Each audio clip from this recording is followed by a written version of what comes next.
Muito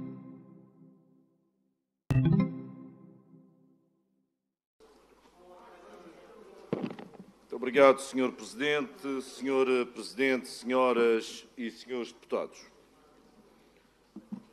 O JPP traz a esta Casa uma proposta para baixar as taxas do IVA. E muito bem, todos nós sabemos que a Madeira tem capacidade para proceder a essa redução, mas era bom que estas discussões fossem feitas com algum rigor e alguma seriedade. O JPP e o Partido Socialista sabem perfeitamente que está em vigor uma lei de finanças regionais que implica e obriga a que cada ponto percentual de diferença em relação à taxa nacional implique uma retenção de verbas e uma diminuição nas transferências do Estado para a região. Ou seja, aquilo que eventualmente se retirasse nos impostos se reduzia, o que traria um aumento do rendimento disponível, se reduzia depois sonegado através das transferências.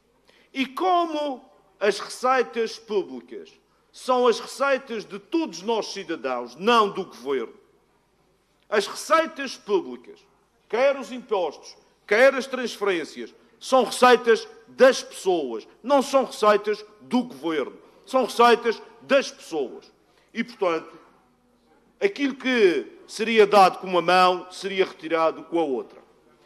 E, em relação a esta matéria, as estimativas estão feitas, e até porque houve um aumento da coleta do IVA a nível nacional, por o primeiro ponto percentual que se reduzisse em relação ao IVA, às taxas do IVA, teria um impacto de 24,5 milhões de euros nas transferências regionais. O que implicaria, se procedêssemos à redução aqui proposta, uma diminuição das transferências do Estado para a região na ordem de aproximadamente 150 milhões de euros. Senhor Deputado, permita-me que eu faça a minha intervenção, depois, se eventualmente tiver alguma coisa para corrigir, eu corrigirei. E, portanto, estamos a falar de uma proposta que é uma proposta com a qual eu concordo e que nós, PSD, concordamos, mas não com a atual Lei de Finanças Regionais em vigor. Nós sabemos que foi votada aqui nesta Assembleia uma alteração à Lei de Finanças Regionais, com propostas de todos os partidos e com o voto favorável de todos os partidos, no sentido de se alterar este estado da arte. Ou seja, nós teríamos, sim, uma verdadeira autonomia para mexer nas taxas do IVA, poderíamos usar essa autonomia plenamente, sem qualquer implicação para as transferências do Estado para as regiões e, assim, poderíamos, de facto, proceder a essa redução. Os partidos da oposição sabem disto.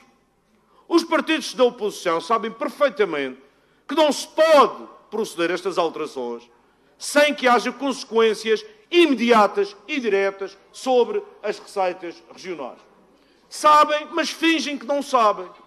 Tanto sabem que eles próprios fizeram propostas no sentido de acabar com esta situação e aprovaram a alteração da Lei de Finanças Regionais que acaba com esta situação. E é por isso que eu digo que há aqui uma manipulação e uma certa demagogia quando se apresenta propostas deste género. Porque os partidos sabem que enquanto não for feita a alteração à Lei de Finanças Regionais, não se poderá utilizar a nossa autonomia plenamente.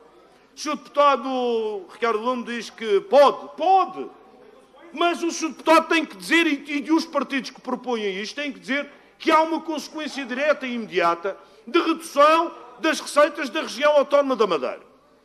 E eu até já posso antecipar a argumentação, nomeadamente do Partido Socialista e o JPP, se bem que o JPP já não tem tempo para fazer essa argumentação, que é a argumentação de que, mas, senhoras e senhores deputados, nos Açores já fazem.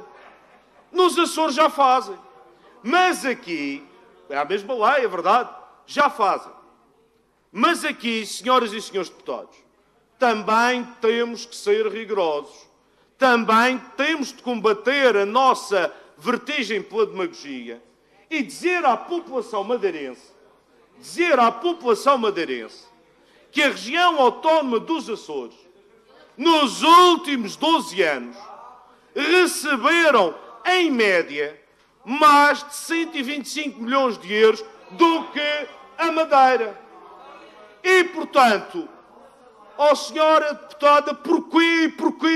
Não é isso que está em causa. Senhora, não é isso que está em causa. Os senhores deputados, se querem discutir isto com rigor, nós discutimos isto com rigor. Se querem brincar à política, também eu sei brincar à política. Aquilo que está em causa, é que quem recebe durante 12 anos mais 125 milhões de euros pode muito bem fazer as alterações que entende, mesmo que isso reduza as transferências, porque está sempre compensado. Aquilo que para nós significaria uma redução de 150 milhões de euros, no caso dos Açores, significa zero. Não tem implicações. Porque isso é compensado por transferências do Estado muito superiores àquelas que são feitas para a Madeira.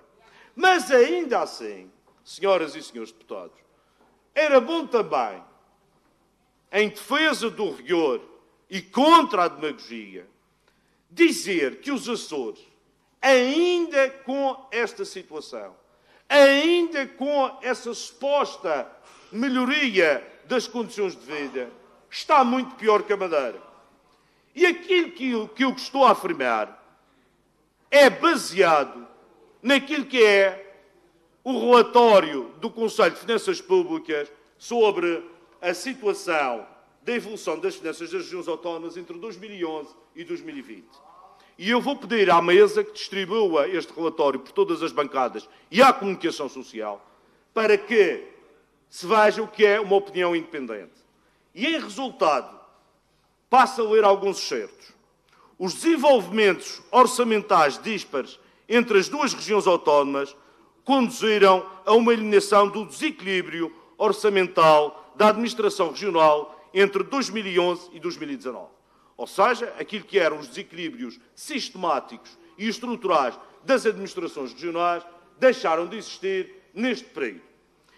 Nesse período, este subsetor, a administração regional, observou uma melhoria do saldo orçamental equivalente a 0,4 pontos percentuais do PIB nacional, inteiramente determinado pela região autónoma da Madeira. Ou seja, o desequilíbrio das contas das duas regiões autónomas foi todo anulado pelo aspecto positivo das contas da região autónoma da Madeira. E diz o seguinte: a dívida pública no conjunto das administrações públicas observou um agravamento de 114% em 2011 para 116,8%. Contrariamente à administração regional, que nesse período registrou uma redução de 3,9% para 2,5% do PIB nacional. Ou seja, as duas regiões autónomas, com 5% da população, apenas contribuem com metade dessa percentagem para a dívida nacional. É uma demonstração que as regiões autónomas não são esse sorvedouro de dinheiro público nacional. Mais ainda, a evolução do rácio da dívida deste subsetor da administração regional reflete a trajetória descendente do rácio da dívida da região autónoma da Madeira, iniciada em 2015, em contraste com o crescimento contínuo daquele indicador na região autónoma dos Açores. Ou seja, esta melhoria que se observou na dívida pública regional, que baixou de 3,9 para 2,5, é feita toda à conta da redução da dívida da Madeira. E mais ainda, isto só demonstra que, ao contrário do que tem vindo a ser dito por aqui, a Madeira, nestes últimos 10 anos, tem efetuado um percurso que não envergonha ninguém. E tem feito um percurso em que se tem destacado a nível nacional e tem sido um contribuinte líquido para a melhoria, quer em termos de saldo orçamental, quer em termos de dívida pública. E, ao contrário daquilo que é dito aqui, essa melhoria das duas administrações regionais tem sido toda feita à conta da Madeira. Porque os Açores, a trajetória que tem-se vindo a assistir nos Açores, tem sido descendente. E não fora o contributo da Madeira, as administrações regionais continuariam a ser um problema para o país. E é à conta da Madeira que elas deixaram de ser um problema para o país, compensando o percurso negativo dos Açores e contribuindo positivamente para a economia nacional. E isto é um facto que não é dito pelo PSD Madeira, não é dito pelo CDS Madeira, não é dito pelo Governo Regional da Madeira, é dito pelo Conselho de Finanças Públicas, entidade independente e que não pode ser posta em causa. Muito obrigado.